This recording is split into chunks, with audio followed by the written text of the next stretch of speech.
Snake Eyes movie without us? No, just without you guys. That's what you read, boots! It's an origin story.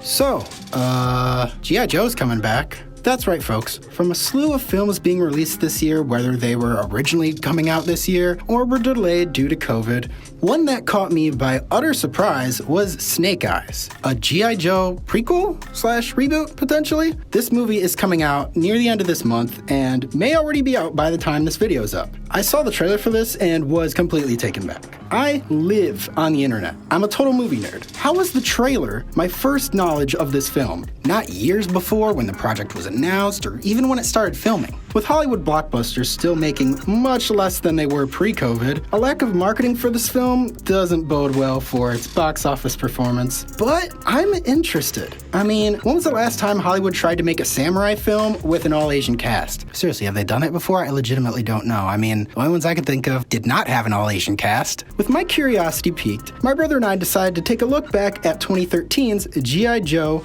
Retaliation, as we thoroughly enjoyed it when it came out, so much so that I even own it on Blu-ray. So 8 years later, how does this underrated blockbuster hold up? Well, it has a few dated references and moments that probably wouldn't be included if it came out today, but overall, we found ourselves loving it just as much as we did years ago. We decided to take a look into G.I. Joe The Rise of Cobra to see how it compared, and honestly, I think it made me appreciate Retaliation even more. All in all, I think it's time I talked about how G.I. Joe Retaliation is one of the most underrated action films to come out within the last decade. Now, I'd like to start off giving a disclaimer of sorts, saying, growing up, I was never really too into G.I. Joe. I had a couple toys here and there, I'd seen some of the cartoons every now and then. However, it never seemed to be in as heavy circulation as properties like the Ninja Turtles, Transformers, or even Power Rangers, all of which I definitely have a deeper nostalgia for. So I just want to put it out there that this video isn't coming from the view of a person who's a diehard G.I. Joe fan. I honestly hardly know anything at all, and maybe to G.I. Joe fans, this movie sucks, and I'm just an idiot. It's no surprise after the groundbreaking success of the first live-action Transformers movie in 2007 that Hasbro would be eager to see what other toy properties they could turn into multi-million-dollar franchises. So in 2009 came their first attempt to recreate that success with G.I. Joe Rise of Cobra. Camouflage suit.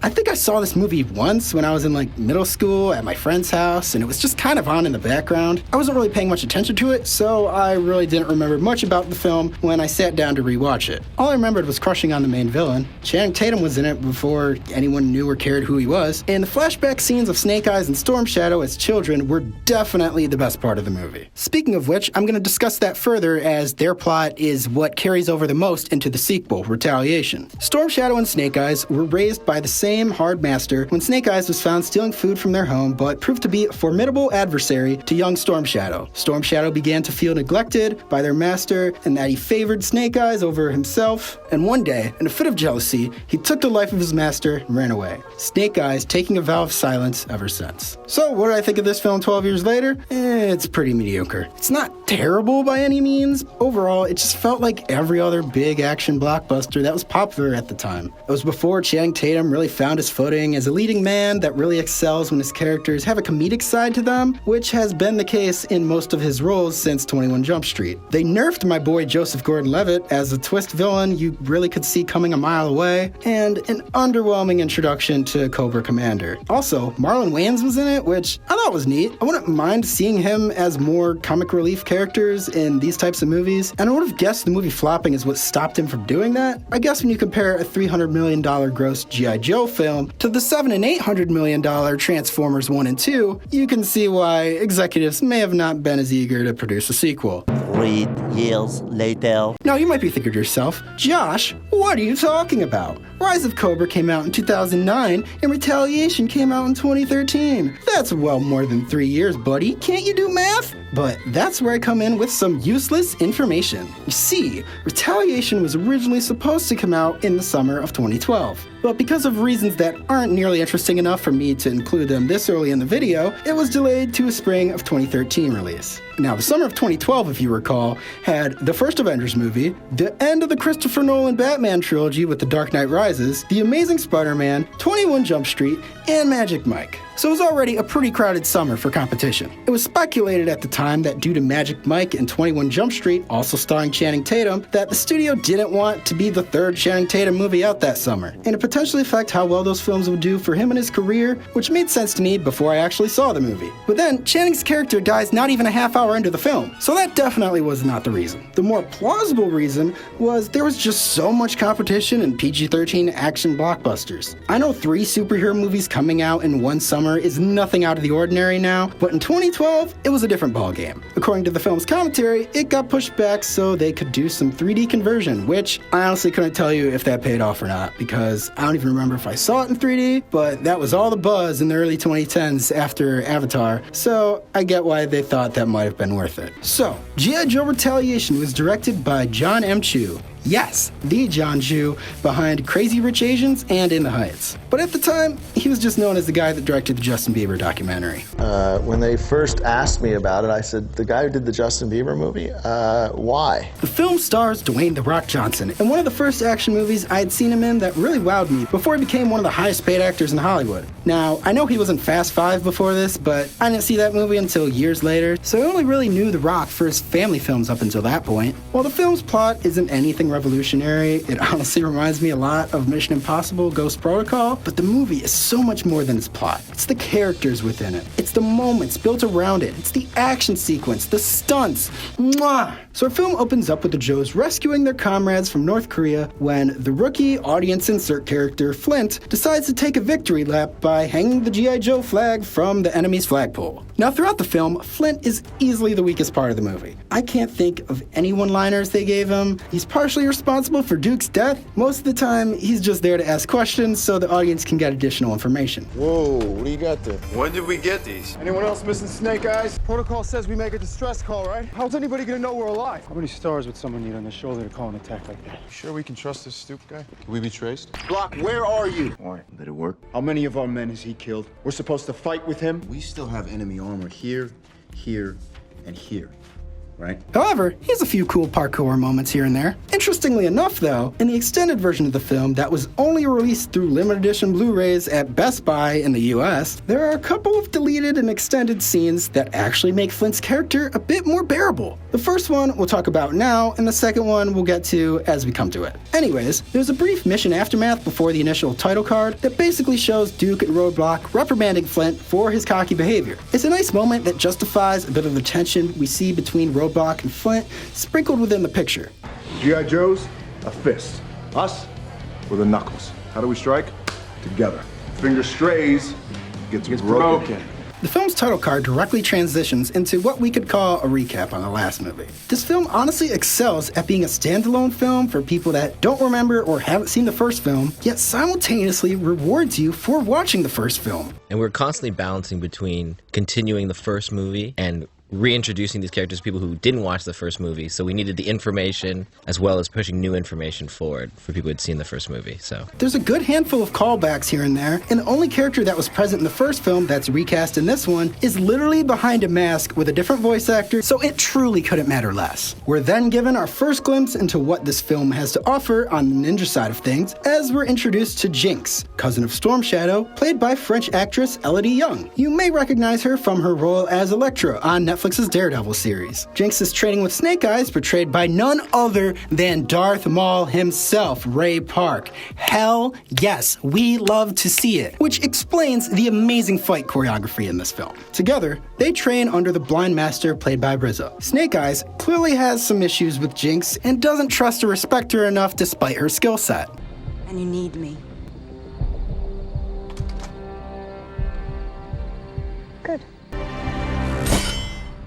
But the two are tasked with returning Storm Shadow to the Blind Master so he may answer for his crime that I already talked about in my segment for the last movie. We get some character bonding between Duke and Roadblock, and their chemistry is so natural. You truly buy their friendship, and it's nearly impossible to tell what's coming from the script and what's improvised, which is even acknowledged in the commentary. Are you spinning? You gotta cover 360. How could you be so good at combat? You I'm not stink at this. I think you need to relax. I believe I outranked you last time I checked. Not in my house, you. It also firmly established what great chemistry these two guys had together. And I remember watching the first take of it and going, wow, this is going to be one of the funnest scenes in the movie.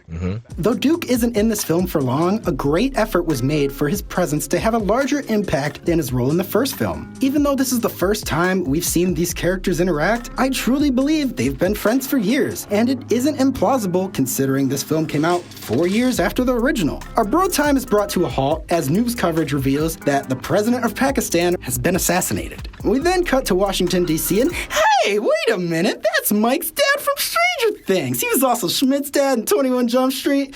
Deal for the year, man. I love this guy. Anyway, we're also introduced to the film's President of the United States. played by none other than Academy Award nominated Sir Jonathan Pryce, reprising his role from the first film. It's soon revealed that the president, in fact, is not the real president, but Cobra agent Zartan in disguise. This plot point is actually carried over from the end of Rise of Cobra, cleverly shown by the president whistling for he's a jolly good fellow and kicking his feet up on the desk, which Zartan did throughout the first film. Now I have to talk about how well this scene of Zartan talking to the real president is shot. Instead of taking the easy route of not having both characters clearly on screen too much and just doing a bunch of shot reverse shots and letting our brains fill in the blanks, we get sweeping camera movements around both characters, which is a feat in itself just looking at the making of documentary and how they filmed this sequence. Not only that, but we simultaneously have Jonathan Pryce portraying an egotistical maniac who's taken over the country under everyone's noses and a sympathetic world leader that truly wants what's best for the American people. But you know my favorite bit? I get to blow stuff up. I bet that endears you to the people. Well, that's the thing. Apparently, America wants someone who looks like you, but acts like me. I'm the quicker blower-upper, baby. Why does anyone want to be president? Everybody wants to rule the world. Unfortunately, this plot point hasn't aged too gracefully considering our last president, but let's just not get into that. And my interns? Oh yeah, I brought back the interns. During Zartan's meeting with the imprisoned president, he explains how he's enlisting Cobra agents as a secret service, is going to free Destro and Cobra Commander, and is about to wipe out the G.I. Joes. Meanwhile, the Joes are extracting a stolen nuclear weapon. We get some nice character interactions as they prep for the mission, and I really like this character, Mouse. I wish he was able to stick around longer, as he provides a good dynamic with the rest of the cast before he's blown to bits with the rest of the Joes. Hey, Mouse. My first drop, I popped a live round into my mouth. Keeps your teeth from chattering. Delicious. After the mission's success, we get one last bit of character building between Duke and Roadblock before they're ambushed. Doing a friendly bet with target practice, Roadblock states if he wins, Duke has to babysit his daughters for a whole weekend, where if Duke wins, Roadblock has to take his next promotion, as Duke feels his friend has become too comfortable with his position and wishes to see him lead a squad of his own. Unfortunately, Duke's wish comes true as the Joes are immediately ambushed in an airstrike, eliminating nearly the entire team, save for Flint, Lady J, and Roadblock, who managed to stay hidden in a well. Zartan, disguised as the president, addresses the nation with the news that the G.I. Joes have been wiped out, as they betrayed the American people, even citing Snake Eyes as the culprit of the Pakistani president's assassination. He also calls upon his fellow world leaders to meet with him to discuss the disarming of nuclear weapons. Elsewhere, our trio takes a moment to mourn their fallen brothers, as they evacuate to someone they can trust. The team deduces that only one person could be responsible for the strike on the Joes. I voted for him. In the meantime, Snake Eyes is taken to the same underground cell as Destro and Cobra Commander, though he's really Storm Shadow in disguise. Walton Goggins plays their warden and gives a pretty fun performance despite his minor role in this film. His monologue is definitely a standout moment. I'm a very big fan. I love the black. It's very Johnny Cash. How was your trip? Well, I believe you know your new neighbors, Destro, Cobra Commander. Oh, the three of you are like my fantasy football team. I want you to doubt that there was ever a word for escape. Welcome to hell. Firefly, played by Ray Stevenson, breaks in and helps Storm Shadow free Cobra Commander, though they leave Destro behind. Destro, you're out of the band. I don't know how G.I. Joe fans felt about this, but I really don't care because Destro was an annoying douche of an antagonist in the first film, and there's enough characters in this movie as is. This action sequence is pretty awesome. I have to say how much I adore Byung-hun Lee as Storm Shadow. Just look at those abs. I mean, man is killing it. And this exchange when she's broken out, Welcome to hell. priceless. However, an explosion caused by the warden leaves Storm Shadow with some pretty harsh burns. Jinx and Snake Eyes watch the escape from afar and deduce where Storm Shadow's headed to heal. Our next scene just shows the kind of bad stuff Cobra's prepping the world for, but I want to touch on how well they adapted Cobra Commander for the big screen here. If you know enough about G.I. Joe, you can just take one look at him and say, yeah, that's probably what he would look like if he was real. It captures the essence of the cartoon without the silliness of his original voice and hisses. Yes. He actually looks badass and threatening. Oh, and I can't forget to mention this great interaction between Zartan and Firefly. Firefly. Well, it's good to know we're not running low on crazy. Still all 10 fingers? Cobra Commander states that in just 2 days, the world will be introduced to their new weapon, but Zartan informs him of our surviving heroes and commands Firefly to take care of them.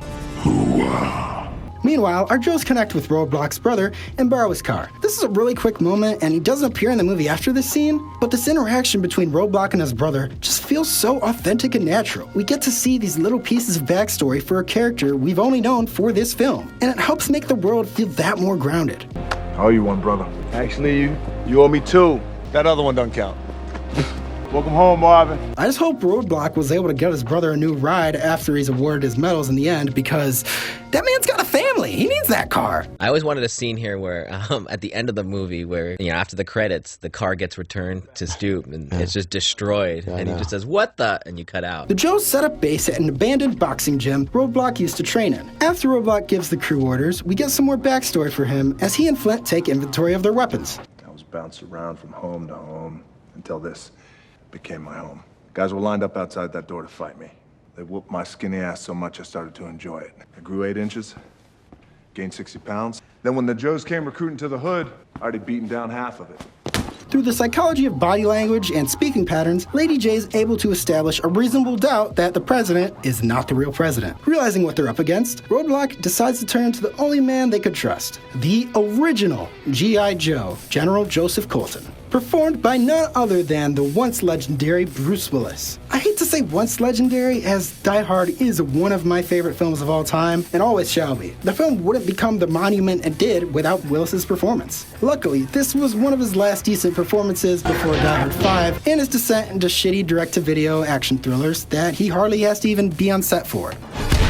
Do you think I understand a word you're saying? Bruce Willis truly gives an effortless performance in this film. And while he's maybe in the movie for about 10 minutes, he does more than enough to leave a lasting impression. One could attribute this to Bruce Willis being just as much of a fan as the rest of the crew. Willis was John Chu's first choice for the role of Joel Colton, a character that had previously only been present through toys and comics. Never thought in a million years that he would actually do it. I'm not sure I would say that I'm doing it because of the action in it, but more because of the G.I. Joe of it all. I still remember playing with G.I. Joes all the time. Now to be a grown man who could play General Joe Colton really is an honor for me. And when we first approached Bruce, it was actually one of the easiest pitches I've ever had. I called him up and said, hey, you know, what about G.I. Joe? You know, we're trying to do this thing. And he goes, I get to play the original Joe? There's this running gag of Joe, being the grumpy old man he is, repeatedly referring to Jay as Brenda, which was actually an idea of Willis that ended up coming into play out of character on set as well. Shut your mouth, Brenda. Shut your mouth, Brenda. So rough. You know, it's like, we kept saying to ourselves, wow, how are women going to feel about this, you know?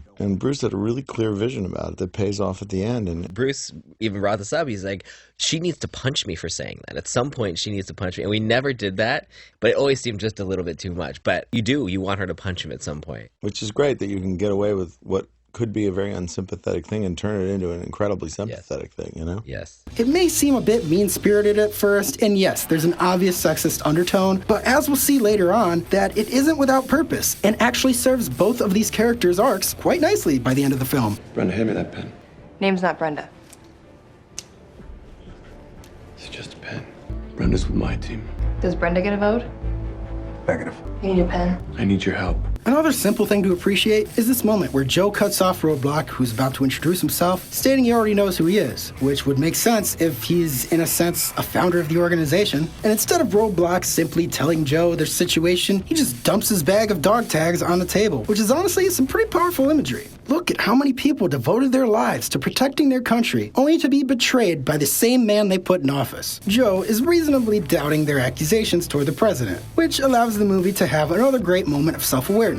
An imposter president? Well, how come when the general says it sounds crazy? Joe states he'll need more proof than what they've provided. However, he does give them information to get to the chief of staff so he can help the Joes get close enough to the president to snag a DNA sample. Before the Joes go undercover, however, we get the best sequence in the entire feature, the Himalayans. I truly cannot do this sequence justice without just playing clips that would go on for way too long and get this video taken down. But man, oh man, this is cinema. An action blockbuster at its finest. They went full-on Temple of Doom Mission Impossible with this shit. This sequence was actually inspired by one of the most famous G.I. Joe comics, Silent Interlude, which famously did not have any speech bubbles or sound effects. It was the first issue that led to people beginning to take G.I. Joe comics seriously, and it translates to a remarkable 9-minute sequence with no dialogue. Has any Transformers movie ever done something like that? I don't think so. We earlier got a montage of Storm Shadow being healed through some ancient ninja stuff, and while Snake Eyes and Jinx were making their way to him, they received Lady J's distress signal, so they know that some Joes did survive. A healed Storm Shadow's departure is interrupted as he notices a ninja fall from the window. He races towards it. Another ninja falls down just out of his grasp. Storm Shadow puts on his mask, knowing what's to come. He enters the hallway, and we get a sweet panning shot to reveal Snake Eyes is already right behind him. Both the ninjas equip their weapons. Storm Shadow strikes first,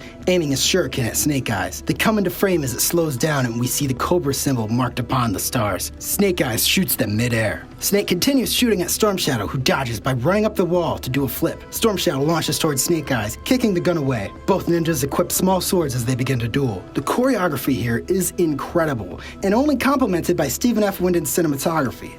The lack of music, relying purely on sound design, just adds weight to every hit.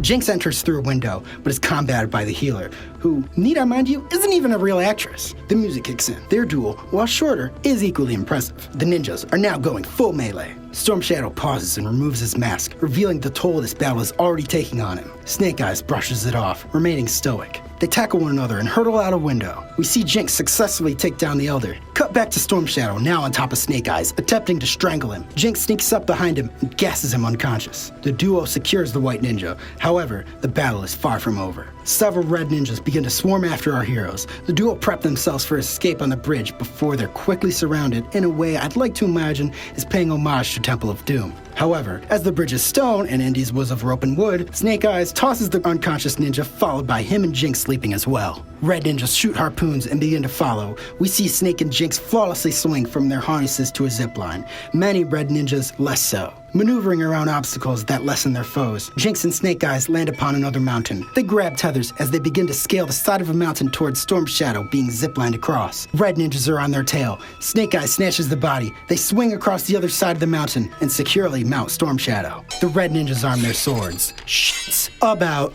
to get real. The Reds swing after Snake Eyes and Jinx, who take each out with style and ease. However, a few ninjas are at Storm Shadow, attempting to take hold of him. A ninja swings at Jinx as she dodges, Snake Eyes cutting his cord. Snake Eyes and Jinx get rid of the ninja, attempting to free Storm Shadow, only for several more to appear on the edge above them. Snake Eyes pushes Jinx to the other side, shooting a flare at a huge block of ice above their heads, wiping out the remaining ninjas. Jinx removes her mask in fear of Snake Eyes' safety. The music gets somber. Before he swings out of the debris, Jinx latches onto her partner, stating but one phrase. Woo! Holy fucking shit, that gets me hyped up every time. It never ceases to amaze me. Everything about that sequence is nothing short of pure spectacle. It feels like Samurai Jack come to life. I've made it clear that there's plenty I love about this movie, but we can disregard all of it, and I would still defend this movie to my death just for this scene alone. 10 out of 10. Moving on, Lady J goes undercover as a reporter to this president's event. She dances with Zartan. She's identified but gets away with the DNA before the Cobra Secret Service can get her. Roadblock almost takes out Zartan on the spot, but he's stopped by those nanobite things followed by an ass beating from Firefly. Can we talk about how this is one of the few moments in like any Dwayne Johnson movie where he gets his ass beat? He breaks an arm in Furious 7, but like a superhero, he flexes out of his cast early, and I think he lost that fight to Dom in Fate of the Furious, but those are honestly nothing compared to how beat up he looks here. It's even made a bit funnier when you hear what Ray Stevenson, Firefly's actor, had to say about squaring off against The Rock for the film's final showdown. It's like hitting an iron bar. The man is just, he is literally made of rock. It's just, and I was saying, I'm hitting you. And I'm the one walking away going, I don't want to hit him again, because it hurts me when I hit him.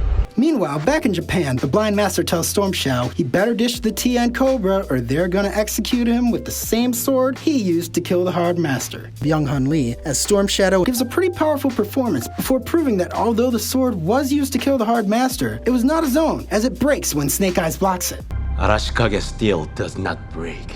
As it turns out, the man that Storm Shadow turned to as a child after fleeing his home was none other than the same man that truly killed their master, Cobra's master of disguise himself, Zartan. As we head back to the Joes, this takes us to our next extended scene from the director's cut, which kind of flips the table on the deleted scene we talked about earlier. As Jay patches up Roadblock's wounds, Flint reprimands him for going rogue and almost compromising the entire mission. He even spits the knuckle metaphor back at him. Want to remind me how Knuckles are supposed to strike again? Together? I had a shot in that too. I don't give you that! You went rogue! I'll do it again. Jesus Christ, I listened to everything you said over and over again. I wasn't gonna bury any more Joes. The emotion is raw, and I get where both characters are coming from. So why the heck was this cut out of the movie? Anyways, after Roadblock leaves to cool off, Jay asks Flint to unzip her dress as we get some dated male gaze paired with some straight up really good character development. Jay opens up about how her late father never got the son he wanted to follow his footsteps in the military. Yet when she vocalized her aspirations of doing so, Jay was met with a demeaning response from him, which led to her enlisting out of spite the next day. Again, these raw character moments help ground the story and make these real American heroes all the more relatable to an average Joe like me. Thus, it's easy to infer why Joe purposefully getting her name wrong gets under her skin so easily. Why she seeks the approval of a vet that her father couldn't deliver. Is her character sexualized a bit too much for how badass and dynamic she is on her own? Yes. But this movie is 8 years old now, and eye candy is nowhere near as prevalent and shameless as in the Transformers movies. Elsewhere, Cobra uses the real president to gain access to the country's nuclear arsenal. The Joes predict that whatever Cobra has planned has to have something to do with the nuclear summit. Just then, Jinx, Snake Eyes, and Storm Shadow enter. The team is weary at first to trust Storm Shadow, but with his insider information and him feeling just as betrayed as they do, they willingly decide to team up. They then armor up with Joe Colton for the final showdown. We have a brief moment where Roadblock eyes a handgun that was gifted to Joe by real-life World War II veteran General George Patton. As the Joes start their mission, the fake president's meeting with other world leaders is about to commence. When we get this awesome shot of Cobra Commander, Storm Shadow, and other ninjas on this fan boat. Something truly straight out of the toys. And it's beautiful. Now, does anyone here remember Superman 4, The Quest for Peace? I say remember like I was even alive when that movie came out. I wasn't, I just know about it. You know how dumb it was when Superman showed up to the UN and said, "Nuke's bad," and got a standing ovation for it, and then hurled all the missiles into the sun? Imagine that, less stupid, but from a supervillain. That's pretty much what follows. President Zartan, failing to negotiate the disarming of nuclear weapons, decides to launch the entire US arsenal. Shortly thereafter, every other nation follows suit. This country is at war with you and you and you and you and you and you. President Zartan then goes, "Uh-oh, guys, we're about to have a nuclear holocaust. Who's gonna be the bigger man here and disarm their nukes first? No takers? All right then, I guess it's me." He then proceeds to disarm the nukes midair and successfully manipulates every other nation to do the same. I figured North Korea for last. Hey! Gotta love the little guy. Well, it may have been accomplished in an insane way, but now we're one step closer to world peace, right?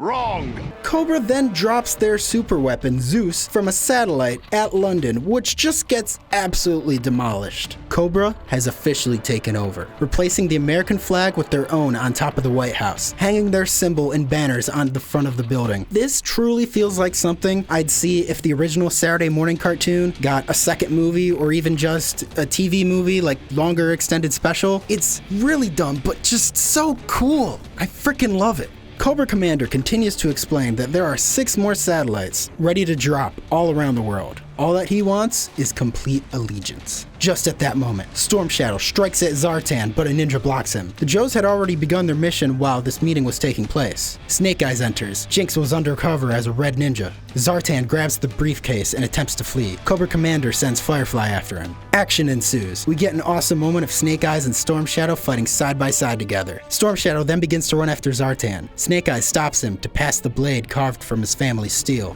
Jinx helps the other leaders evacuate. Roadblock secures the perimeter in a tank. Storm Shadow finds Zartan in a flooded alley. Storm successfully apprehends the red ninja guarding the faux president. In the process, halting Zartan with a sword at his neck after Zartan just thought he'd gained the upper hand. But just at that moment, Firefly enters and takes the case for himself. Lady J and Joe are progressing towards the real president, taking out guards one after another. Even though this is PG-13 action with little to no blood, the sound design really adds an amount of weight to each hit. The sound of bones breaking and swords slicing through people really makes you feel the impact of every hit, even though we can't get too close to the damage. The Cobra Secret Service hear the commotion outside. They arm their weapons, ready for a Joe to enter. Just then, one of the bald guards tumbles through the door down the stairs. It's Joel Colton in disguise. He shoots the other 2 guards. Lady J enters behind him. The last Cobra agent grabs the real president and holds him at gunpoint. But in a perfect Die Hard fashion, Lady J shoots the president in the arm, allowing Joe to take down the last Cobra. We get another incredible moment from Byung-Hun Lee as Storm Shadow and Zartan are face to face for the final time. Zartan takes a shot at the white ninja. He cuts the bullet in half and throws his sword at Zartan. As he falls to the ground, his true face is revealed. Cobra Commander then escapes on a helicopter. As Firefly attempts to escape on his bike, he crosses paths with Roadblock, initiating the final showdown. The battle goes from boats to guns to tactical combat. Eventually, Roadblock takes him out and is able to shut down the countdown just in time. Firefly tries to pull one last trick with his explosive bugs, only Roadblock snatched his detonator during their scuffle, leading to a cool dude not looking at an explosion. Storm Shadow hands his sword back to Jinx. He and Snake Eyes glare at each other before Storm walks off.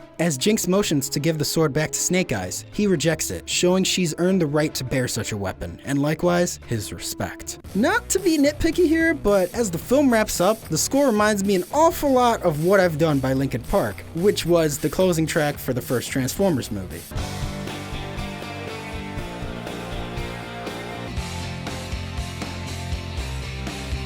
Roadblock gets to return home and hugs his daughters. Our Joes get awarded medals for their duty in front of the White House, Joe Colton handing them out. As he approaches Lady J, he finally acknowledges her by her real name. He says that he served with her father, and he's very proud of her. Joe then hands Roadblock the handgun from earlier and tells him that it's for a sequel that we may never get. Roadblock shoots the gun in the air for his fallen comrades, and we cut to black. The end. Now, although my Blu-ray didn't have the extended version of this film, it did have a decent amount of bonus features, including an hour-long documentary. And this documentary just made me love the movie even more. Because while I'm not a G.I. Joe fan, the people behind this movie were. John Chu, the director, was a fan of the toys and the comics and had a clear love and knowledge of the source material. The writers made an effort to include more ninja stuff, which paid off fantastically. Need I remind you of the Himalayan sequence? We haven't even talked about how much better the character designs are in this movie compared to the first one. A subtle detail is they gave each soldier a different set of camouflage. No one had the same uniform to properly reflect the cartoon and action figures, as they all had different outfits. That tank that Dwayne Johnson's riding around in the last act of the movie, that's the fastest tank in the world, and they got to use it, for real. Roadblock happens to drive the fastest tank in the world. Not only in the movies, it is the fastest tank in the world. It beats a vet out of the blocks. And I drove it. It is a badass vehicle. The writers seem like fans that will simultaneously take G.I. Joe seriously. They weren't afraid to embrace some of the ridiculousness, and I think the film's better for it. Making most things go boom by 9 a.m. than most people do all day. We haven't figured out what accent Ray is actually playing with on the Firefly character, but it's except that we awesome. love it. It's like it's Southern Australian yeah, meets. who knows? But it's great. Like it's an accent of menace is what it is, and that's what's so great about it. Byung-Hun Lee, the actor who played Storm Shadow, was heavily involved in giving his character so much more development. He said, I want to bring rage into this. I want Storm Shadow to be raw. I want him to bleed. I want him to have this uncontrollable anger where the ninja and the human collide That's where we find Storm Shadow. It was even his idea to have Storm Shadow cut the bullet in half at the end. Duke's death took a lot of time before it was decided if they were going to follow through with it. Channing was into the idea partially because his characters never die. It was his first death scene. Because no one kills off Channing Tatum. He's too big a star. Channing was actually the biggest fan of the idea, and he loved the idea of the sudden death. He just thought that was really cool and unexpected, and so when he was on board, we knew we were onto something. Well, I don't know if it ended up being controversial at the time. It definitely was a good call, as the character's death forced Roadblock to take the promotion he never would as Captain of the Joes. I love being able to see how much of a labor of love this film was from everyone involved, because I always got a sense of that just from watching the movie. Everyone pays so much attention to detail, and everyone has so much passion behind every decision they've made. We sat down and had a long conversation about what it meant to be a hero, what it meant to be a leader, and how that was reflected in G.I. Joe. When you first get into filmmaking, you can't imagine doing your dream job this early. I wasn't a kid around Transformers. It's fun to do those movies because you do get to be a kid, but it's a different thing when that was a toy you used to play with. That was a thing you used to have. That was a thing you used to identify with.